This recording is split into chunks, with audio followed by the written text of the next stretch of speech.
Buenas con todos. Soy Álvaro Torres Calderón, profesor asociado del Departamento de Español y Portugués de la Universidad de North Georgia. El título de mi ensayo es La heterodoxia de la tradición en César Vallejo y su perspectiva indígena en el mundo en el nuevo milenio.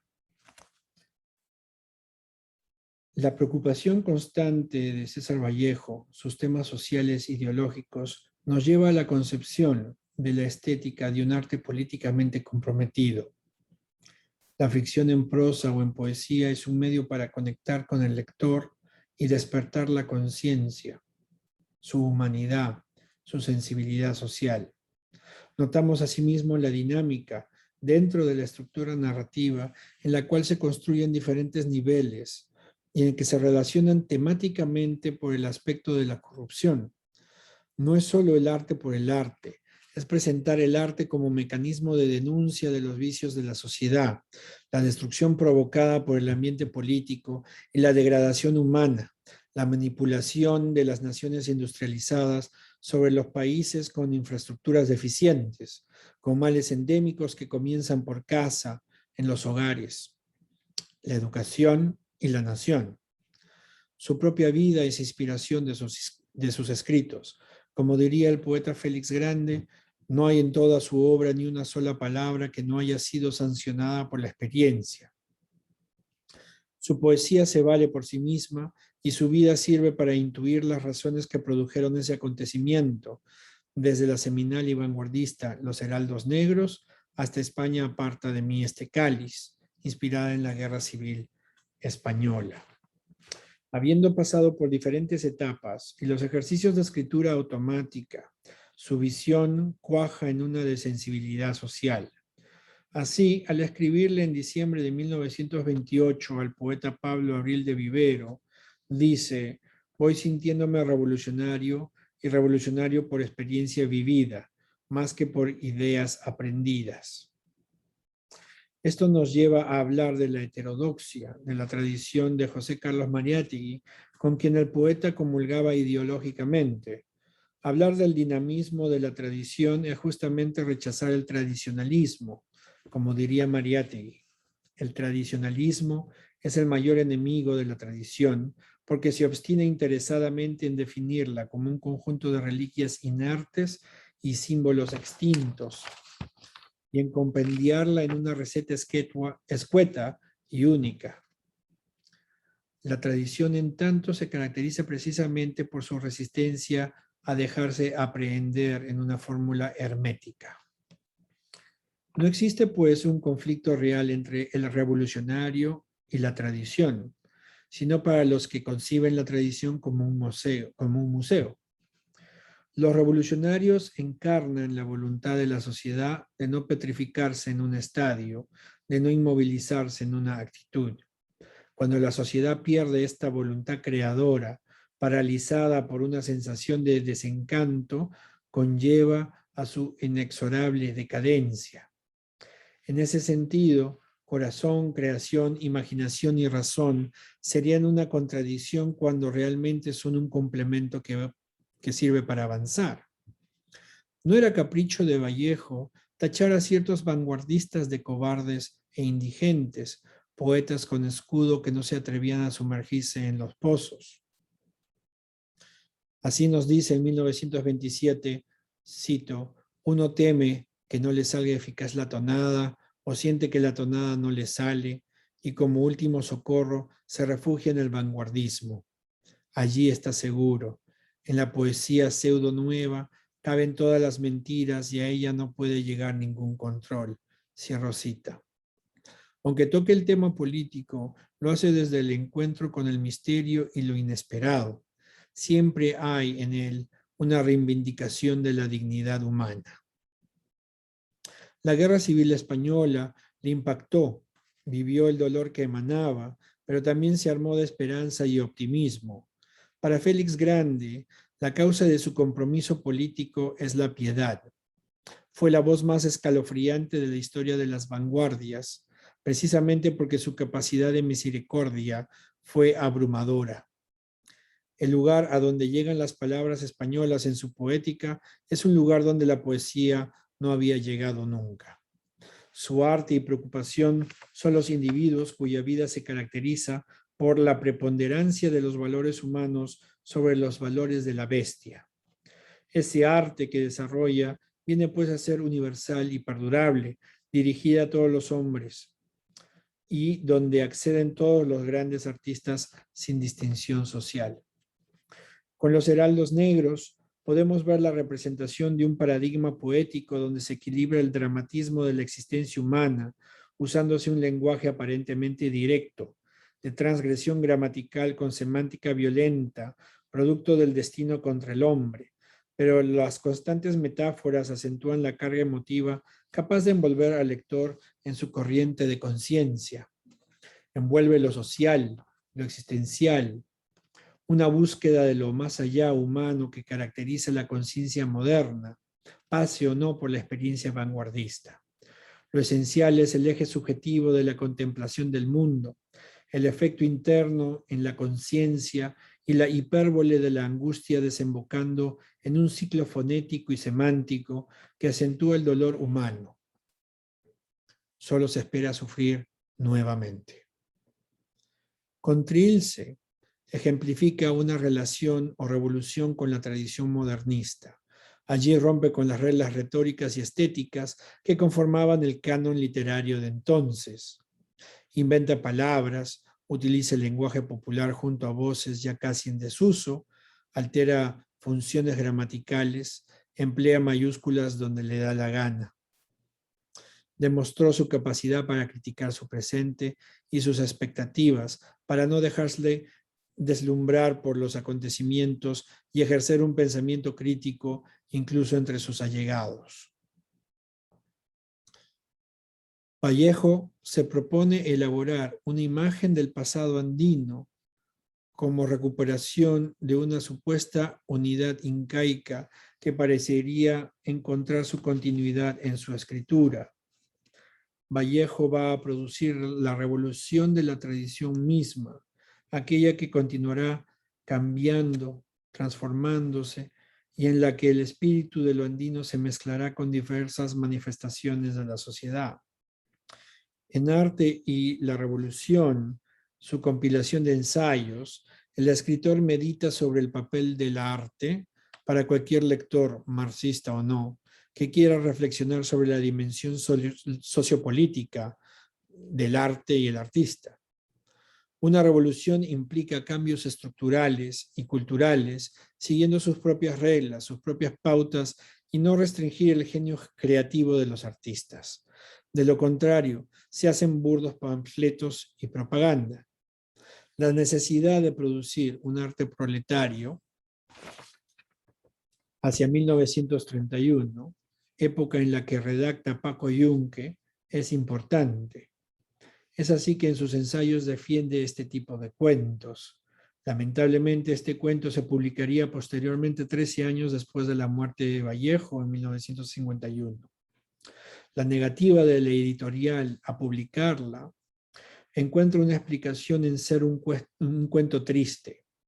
Es posible postular razonablemente que para la editorial la naturaleza de un cuento para niños no debía mostrar las luces y las sombras de la conciencia clasista, los pasos y las caídas, las lagunas, faltas, aciertos y vicios de las masas en sus luchas revolucionarias, que era el pensamiento de Vallejo, sino adscribirse a una perspectiva que privilegiara la representación de universos liberados de la angustia de vivir en un mundo injusto, sin tener necesariamente que idealizarlo. Contra la limitación de la idea del cuento para niños asociado a la fantasía y a la irrealidad, la consiguiente normalización de una situación anómala o excepcional presentada en la historia, Vallejo realiza una segunda revolución. Con Paco Yunque establece un cuento realista alejado del estereotipo dominante que no evita la responsabilidad de confrontar al lector con una realidad injusta, con la que deben empezar a mantener una posición crítica. Vallejo concibe al mundo como un proceso, como una sustancia sujeta a una evolución histórica y en permanente proceso de corrección. Hay una dinámica de permanente contradicción sujeta por ello a continuo cambio. En su sistema de pensamiento, nada permanece inmutable y por lo tanto nada hay que pueda ser considerado como absoluto, ni mucho menos divino.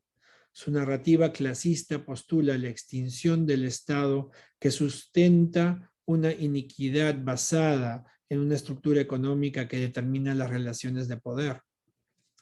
Paco Yunque nos instala precisamente en medio de un mundo regido por leyes impuestas por un orden injusto, cuya mayor característica es la inestabilidad y la angustia.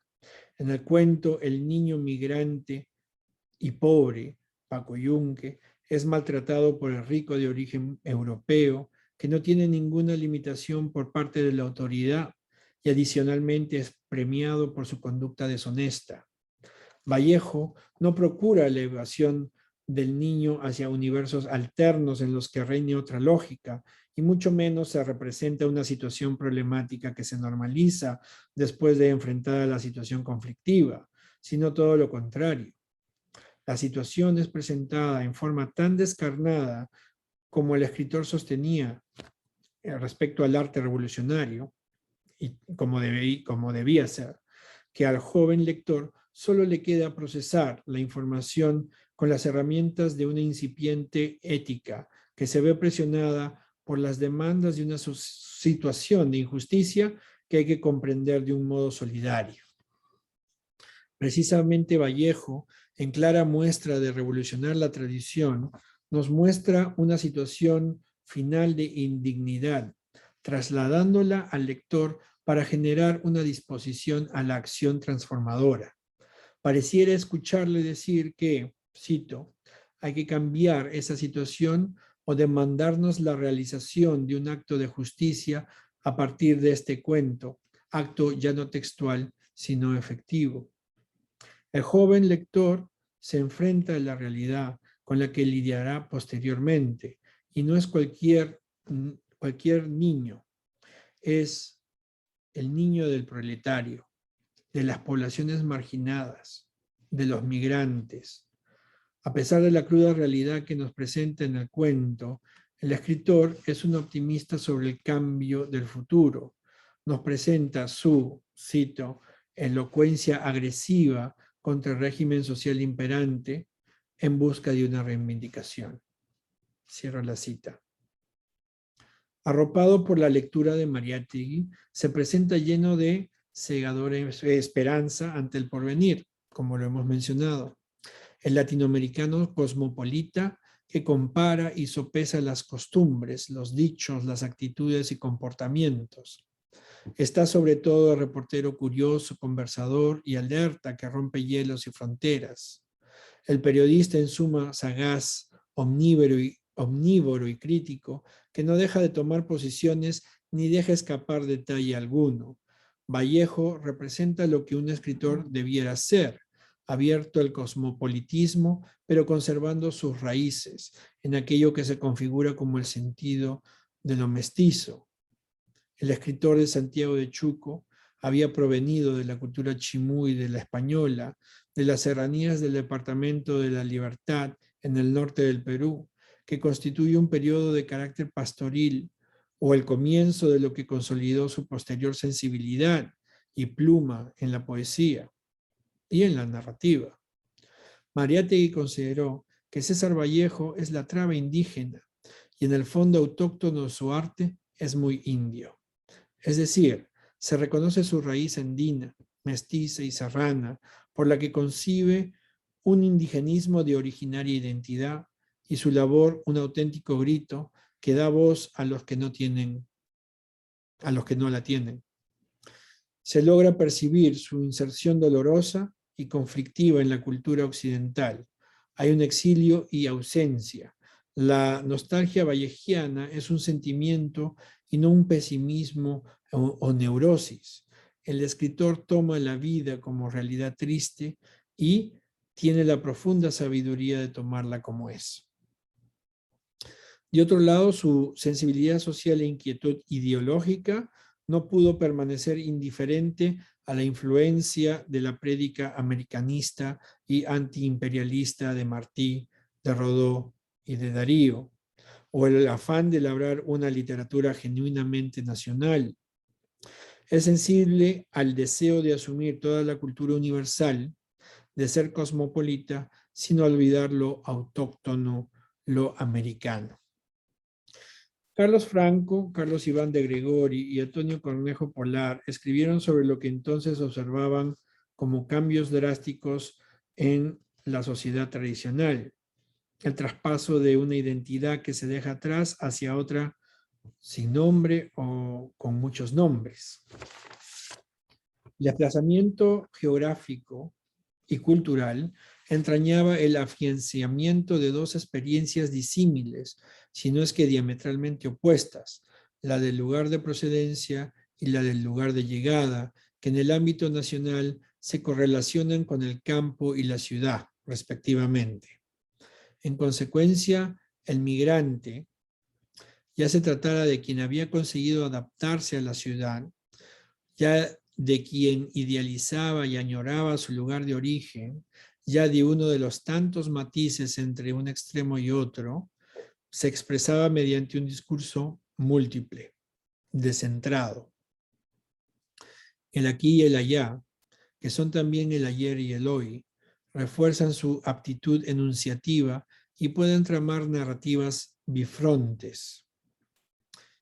Y se añade, cito, contra ciertas tendencias que quieren ver en la migración, la celebración casi apoteósica de la desterritorialización, el desplazamiento migratorio duplica o más el territorio del sujeto y le ofrece o lo condena a hablar desde más de un lugar. Cierro la cita.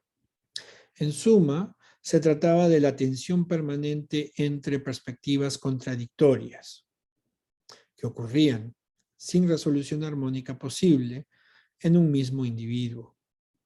Es importante recalcar que desde mucho antes hasta hoy existe algo así como una retórica de la migración que enfatiza en el desgarramiento y nostalgia y que normalmente comprende el punto de llegada, la ciudad, como un espacio hostil, aunque de algún modo fascinante o simplemente necesario, y a la vez que sitúa en el origen campesino una naturaleza que es señal de plenitud y símbolo de identidades primordiales. Esta perspectiva forma parte de la literatura peruana y se puede encontrar en canciones quechuas, en formas mestizadas como el yarabí, en cantos criollos de la costa y en textos definidamente inscritos en el canon de la literatura culta. Abundan expresiones de desarraigo en el cancionero quechua que casi siempre tienen que ver con la migración a la ciudad y que desde antiguo varias generaciones recuerdan. Siguiendo la línea de pensamiento de Cornejo Polar, el migrar que se produce a partir de los 50 produciría la mezcla de los mestizajes, o lo que Dorian Espesúa Salmón llamaría chicha en su libro Perú Chicha, refiriéndose, entre tantas definiciones, a la manifestación cultural de origen occidental interpretada y desarrollada por inmigrantes andinos en ciudades grandes como Lima. Otra de las definiciones se refiere a una actividad informal de mal gusto y de baja calidad. Lo que es de destacar de esta revolución es su diversidad, originalidad y desapego de los convencionalismos. La densidad, cobertura y el tamaño de la red institucional creada por el esfuerzo del pueblo pobre de las ciudades ciertamente ilustra la constitución de un espacio propio, de un poder creciente y de una identidad cultural específica dentro de la sociedad peruana. No hay duda que hay un avance desde la exclusión y marginalidad hasta las fronteras de la inclusión y la integración. La cultura chola, chicha o como se quiera llamar, no es el reflejo de la cultura modernizadora como sostiene Carlos Franco, pero tampoco la invade o la somete. La cofradía, la yunza y la feria popular No son homologables ciertamente al club privado, la fiesta social o el supermarket, pero no son tampoco sus opuestos simétricos. Y lo mismo se puede decir de la relación de la chicha y la cumbia andina con el rock y la salsa. Los migrantes no invadieron ni ocuparon las ciudades. Una vez verificada la imposibilidad de internarse en ellas, la ensancharon, es decir, se desplazaron, se desarrollaron en sus márgenes. Lo propio ocurrió en la economía. No tomaron las empresas modernas ni lograron empleo en ellas. Ensancharon la economía creando empresas en sus fronteras. Se autoconstituyeron como cholos más acá o más allá de la cultura criolla o de la importada por las clases altas y medias. Los hijos de Paco Yunque no lloran. Ellos son los que autogeneran su subsistir y participan activamente en la nueva sociedad. Spezúa recurre a la metáfora de las frutas, remitiéndonos al cisma provocado por la conquista y la colonización de América, además de la negra y la oriental. Ese primer momento sería la fase de las frutas separadas, implicando el racismo, segregación y marginación desde una posición dominante y jerárquica. La segunda fase es la ensalada de frutas, suponiendo la segmentación de los grandes sectores en trozos más pequeños que se mezclan con otros en distinta condición y en los que se produce la emergencia de los sectores sociales y culturales intermedios, como lo indicara Aníbal Quijano en su oportunidad. Actualmente hablaríamos de las frutas que se han deshecho y misturado hasta formar un licuado, un jugo de frutas. Se desarrolla en los pueblos jóvenes o barrios urbanos marginales de las ciudades, pero después el paradigma cultural se irradió a las zonas semiurbanas e incluso rurales en el Perú. El hoy es una disolución del aquí y el allá, es una extensión del territorio. No podemos hablar de los, cito, indios monolingües empecinados en conservar sus tradiciones, cierro cita, ni de los cholos, cito, bilingües que tratan de adaptarse a la ciudad. Los individuos resultantes son los hijos y nietos de estos últimos habilitados para fusionar los elementos de la sierra, la selva y la costa, cierro cita, y romper paradigmas, estereotipos y cánones establecidos por los prejuicios, las creencias y las ideologías culturales de sectores conservadores. Se materializa lo que intelectuales desde varias décadas atrás como Vallejo, Mariátegui y Arguedas, desde campos diferentes y al mismo tiempo relacionados, vieron el proceso dinámico de la tradición y la transformación de la sociedad traducida en diversas manifestaciones como el sujeto mismo, la arquitectura, la comida, la vestimenta, la economía, la música, la gráfica, la literatura. Curiosamente, la expresión que salta como lo carnavalesco, lo desgenerado, lo no oficial en una sociedad, cito, dividida por taras sociales. Cierro la cita.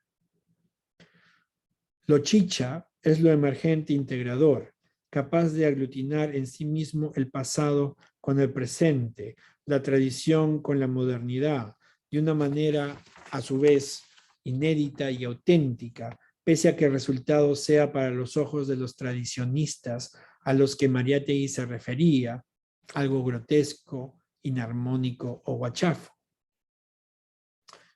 En cuanto a la literatura, Spezúa reconoce que aún no hay una genuina expresión chicha y manifiesta que vendrá cuando el escritor y el lector y el texto sean reconocidos como chichas porque expresan una sensibilidad chicha. Por tanto, en línea con lo que Vallejo, Mariátegui y Cornejo Polar sostenían, lo chicha sería un elemento de un sistema sociocultural, cito, que no es el que preside la composición de los otros elementos puestos en acción en un proceso concreto de producción literaria. Cierro cita. El desafío es asumir desde dentro la complejidad que implica representar la mezcla de mezcla, que define el desarrollo social de un país como el Perú, un país de todas las sangres. Aún así, el amalgamiento de culturas, de la mezcla, es un proceso constante. Lo chicha es un elemento de tantos que forman parte de la identidad de un país. Nuestro mundo, en este tiempo y espacio, mantiene una esencia, en esencia, los mismos problemas de carácter político, económico y social que Vallejo experimentó.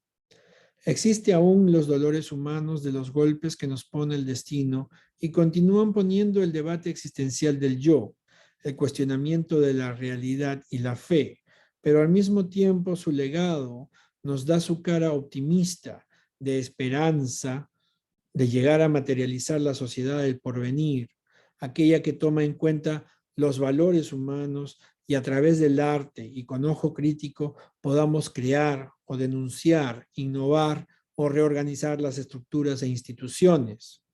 Los males sociales, los vicios que degradan una sociedad existen y exige de los miembros de la sociedad el ser revolucionarios de la tradición, contribuyendo a hacer de esta una tradición dinámica que imagine un futuro mejor y un futuro mejor. Las palabras de Cornejo Polar, o en palabras de Cornejo Polar, no hay mejor discurso sobre la identidad que el que se enraiza en la incesante e inevitable transformación. En este milenio, Vallejo aún llega a nuestra conciencia e impacta leer y sentir su perspectiva, ya sea con sus poemas, ensayos, piezas teatrales, epistolarios, etc. Por eso, no deja de ser no solo un poeta o prosista, sino un intelectual universal. Muchas gracias.